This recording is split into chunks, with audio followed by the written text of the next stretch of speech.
Hey lurkers, it's Jamie. This is going to be a very brief little bonus episode. It does not have anything to do with anything paranormal.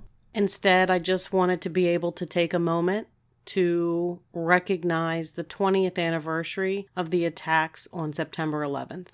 The 9/11 attacks were my generation's Pearl Harbor. It's one of those events where if somebody says, "Do you know where you were when this happened?" And you know exactly where that was. I was actually working in a private investigative office. The office had no windows. We could only get AM stations on the radio. And the station cut in right away and started detailing what happened the minute that the first plane hit the tower. And then his frantic voice when the second plane was coming in.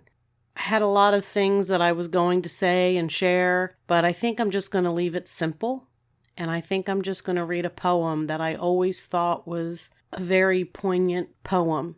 And it was written by a girl who, during the attacks, was only 14 years old. The poem is entitled From the 104th Floor, and it was written by Lita Rodas. When the plane hit the building, rocked first to the right, then to the left, and outside all the skyscrapers of New York seemed to tremble.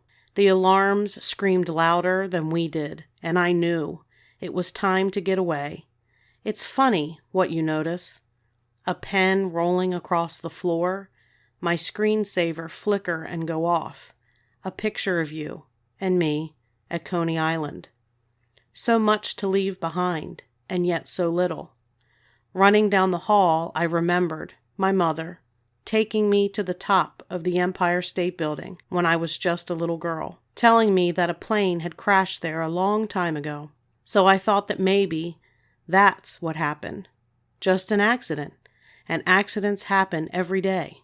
Under the blown-out exit sign, a crowd is screaming, crying, pounding on the door.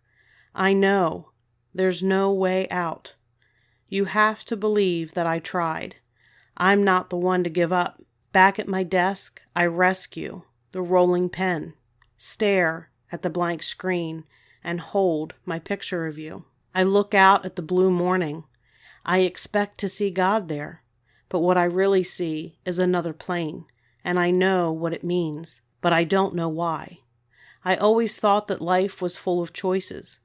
It always has been.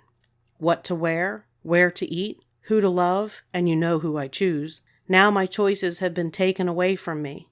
The men in the planes have narrowed my choices down to two. Death by fire or death by fall. I see the smoke rising, filling the room. It's hard to breathe. I look towards the open window. What would falling feel like?